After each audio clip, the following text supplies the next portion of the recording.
guys, how are you? I am back, Thrifty Pia. Today I have a great video for you. It's actually inspiring. I hope you guys get motivated by it. Now, this topic is not going to be realistic for everyone because every single person has a different situation. But today I want to talk about how you can become a full-time reseller in 2024. I know some of you guys will say, well, this is kind of like people are, closing their stores down. People are going back to do the 9 to 5, working 2 jobs. People are Ubering because, reselling is not bringing the money in. Those are all true. But here's the thing. With anything in life, right? Even if you had your own business, you need to do a 1 to 2 year plan. Now, I have put together 10 steps how I would have done it if I was to become a full-time reseller. The only reason why I'm not becoming a full-time reseller because I am married and my husband doesn't feel comfortable with just one income because he's always afraid that he could lose his job. And if I'm out of a job, he's out of a job, with mortgage payment, our son, with groceries and, electricity, there's a whole bunch that goes onto it. And here's the thing. If you're someone who is married, you both have to agree on this term, right? One person does a job working from home as an entrepreneur, and the other one has a full-time job. That's still 2 incomes, but if one agrees and one doesn't, it could become kind of like problematic for your marriage. But if you're someone who is single, or maybe your spouse agrees for you to do full-time and they could still carry on, they have a full-time job and you do entrepreneurship, that's great, right? So now I know everything is bad, guys. Don't get me wrong. Even with me, actually, this has been like the slowest I've seen it for me. And I will be doing another video. I actually cut back on a lot of things that I was using for my business on a bot because I felt like it wasn't bringing me any money and I'm just paying for a service I'm not actually using. So I'm just wasting money. So I'm like, you know what? Let me take that money and set it aside and let me just get rid of the things I have. Once I'm up to float, I'll go back. So right now, I'm in a little bit of a credit card debt because I kind of went a little bit crazy with buying dolls and buy things to sell, stuff like that. But that's for a different video. But today, you guys came in to watch this video on 10 steps how to become a full-time reseller. Now, this is strictly my own opinion, guys. This is not stick and stone. I'm pretty sure there's other ways you could do it, but these are the 10 ways that I would have done it. The first thing you're going to want to do is you're going to want to plan, right? You're going to want to know, is this going to take you 1 or 2 years? So I call it the 1 or 2 year plan because typically if you're going to go full-time entrepreneurship on your reseller business, or even if you have your own business, you're going to want to plan it for it first, right? You want to have a plan, draft out what your business is, what you're going to sell, what you're going to do, what services you're going to provide, what are you going to do different than other sellers. So that's sort of like a plan. And how long is it going to take you to reach that plan, right? That's key number 1. Key number 2 is basically payment for a year, okay? So now what I mean by payment for a year is if you have a mortgage, or maybe you are renting an apartment, or maybe you have a shared room, you might want to try to pay it for 1 year. The reason why I say that, guys, because when you go full-time reseller, you're not always going to make money every week. You might be dry for 2 to 3 weeks, and if your rent is due, right? Now, if your cable or your cell phone or electric, you can always push those back till you get payment because usually those companies will understand like, hey, I can't make the payment this week. Could I push it for next week? That's always okay. But with rent, it's due when it's due. So paying it for 1 year, that basically gets you you don't have to think about rent, right? So even though you may not have no electricity or gas, or you might be eating ramen noodles the next 2 months, but you have a place to stay, right? So having rent money for a year is what I would have done for learning strategies. Now, you are not just doing this as a hobby. This is more like a professional business now. So you're going to want to basically maybe join sort of a reselling type of a program, or maybe you're going to want to get a reselling coach, or you're probably going to want to pay to know how to do Excel spreadsheets. You're going to want to have some type of money set aside for learning strategies. And that could be anywhere from like $100 up to $1,000. Honestly, I would just save up to $1,000 just so I can make sure I have enough to pay for the program. Now, you're not going to want to pay for every program. You're going to want to pay for a program that fits for you. So if you're someone that struggles with how to do accounting, you might want to pay for an accounting program. If you're someone who's struggling how to run a business altogether, you might want to get a business coach. These are all the type of things that you're going to have to think about and how it's going to apply to your business. The fourth thing you want to come up for a year, okay? So whether you are right now, whether you are working your 9 to 5, give yourself a strict budget. So if you make, like, say, $60,000 a year, or you make $50,000 a year, you're gonna have to save at least half of that money. It's gonna be hard. You're gonna have to say no to movie dates, restaurants, parties. You might not even be able to get your hair done. So I would save income for a year. So if you made $60,000 in 1 year, try to save at least half of that. And then try to supplement it with another part-time job, right? And try to get that money. So that way, when you decide to go full-time, you have 1 year, that's why I said 1 to 2 year plan. 1 year of rent money, and you have 1 year of saving up for your income. So that way, if, let's say, you go 2 to 3 weeks with no sales, you could just go into your savings account, take that money out, and you'll be able to pay your rent. Or you might be able to use that money maybe to buy more items. Maybe you're running low in inventory. But if no sales is coming in, you're not going to have any money. But if you have the income for a year, then you're good. And they always say, too, whether you're working, it is good to have at least 6 months to a year worth of savings. So in case you lose your job, you have money that you can still, pay your bills and stuff like that. So even though you're planning to do full-time, you're going to have to come up with another side hustle.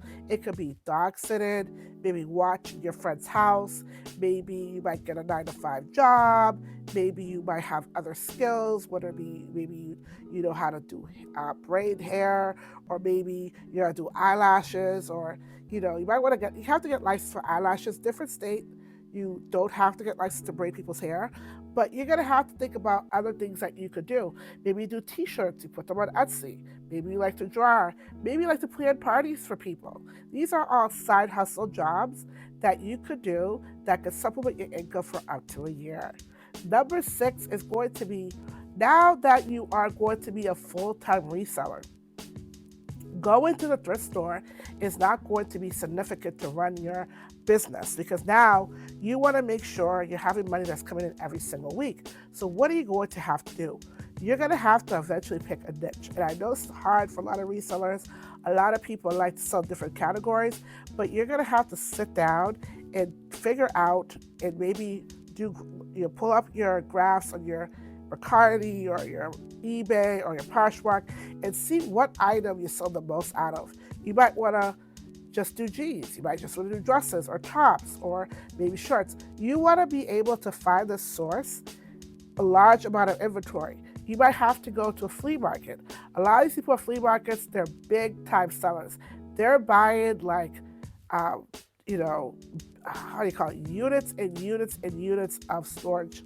So they have big connection. You might want to connect with this person, because if you notice when you go to flea market, suppliers sell different things. One supplier will just focus on shoes. One will be sneakers. One will be like thrifted clothes. They're a little bit damaged, but you still can make some money on them. Some of them are just toys. Talk with these people. Ask them for a business card. They might not have one. Take their phone number down. Let them know, hey, listen, I am a reseller, and I will pay you top dollar for your items. Before they come to the flea market, they're going to want to make that money, because they're already paid money for the table, right? That could be like $40, $50 out of their pocket. But if you're willing to give them $200, $300, $400 at a side before they even reach that flea market, of course they're going to call you. Of course they're going to want to make a deal with you. And that is going to be your source of income, your source of inventory. Because now you're full-time, you're competing with a whole bunch of sellers, right? And remember, every state, every city, every town, depending on the economic income that those people live in. You might live in an area that's very rich. You might live in an area that's very impoverished. You might live in an area that's very low income. All that is going to affect your source of income. So you're going to have to think outside the box. Like, you're going to have to take out a map of your state or your town and look at places where houses are over $1 million. See if there's a thrift store around that area, or if there's like a donation area. Those are places that you want to source from, because I'm telling you, those people, they're going to donate high price items. And don't always, like, a lot of times too, like, people will always assume impoverished area have crappy items. That's not true. Some of those places have radios, CDs, books, jeans, shoes, bags. The only thing is you have to make sure they're authentic. So don't judge a town or a city by their income level. You just have to do your research, guys. That's basically it, right? Number 7 is schedule, right? So now you're gonna wanna have to basically draw up a schedule. And whether it be you wanna list, maybe you wanna sort on Monday, maybe Tuesday to Wednesday you take pictures, Thursday to Friday you list about 30, 40 items, and maybe Saturday is a day you take a day off. You're gonna have to figure out how many items you're gonna list a day and how much it's not gonna give you a month in order to give you income. Now, you don't just wanna list like 2 or 3 items every 6 weeks. You're gonna wanna do this daily. This is your full-time job. So it's like, you're gonna have to figure out how many hours you wanna work. Do you only wanna work in the morning? Maybe you have kids, maybe you're married, maybe you don't have enough time to sit here even though you're at home. So you're gonna have to figure out a schedule, like, right? So a good schedule, honestly, this is just me telling you, I would say anywhere from 6 to 12. The reason why I'm saying that, you wanna get up early before everyone else, right? You wanna get up early before your kids, before anything you have to do, list your items. You wanna be the first one up there, list items. And every state is different with the time. I live in Massachusetts, so when it's 6 o'clock for me, it's 3 a.m. for California. That means I already have everyone else that's out in West Coast. I have 3 hours ahead of them. That's a no-brainer, right? You could get ahead depending on where you live. Have a schedule, figure out how many hours you want to put in for that time, and figure out, multiply that item, how much it's going to give you a month. Is it going to give you 300, 150 a month? And that's how you're going to be able to make these sales consistently, guys, right? Number 8 is you're going to have to eventually find a financial advisor. When you start making because no matter what, if you make $600 a year, you have to report it to Uncle Sam. Every state is different, okay? So at some point, when you start making like a couple $1,000s, you're going to want to have a financial advisor. Because some people like to pay and I'm not a CPA person. I'm just giving I'm not giving any, I'm just saying something here, right? So some people have their CPAs and they make them pay quarterly taxes. That's going to be different on different state. You're going to have to do your homework and figure out who you could go to as a financial advisor. A financial advisor basically just find an accountant that you can trust. Someone that could run your taxes, making sure you're not breaking any rules, making sure you're paying your taxes, because now you're working for yourself. So there's an amount of tax that you have to tax, right? And then there's an amount of money you need to make to support yourself, okay? Number 9, this is very important. A lot of times I see people go full-time reselling. Nobody ever talks about health insurance and 401k. Again, that's something that you're gonna have to research, right?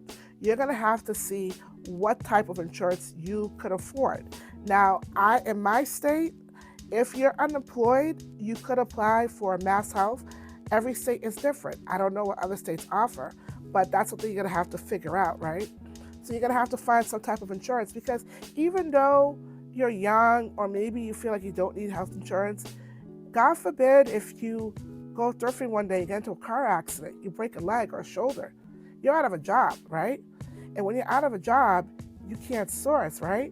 Or maybe you're sick, right? And maybe you have the flu, you need a medication. No insurance is going to cost you a lot of money out of pocket.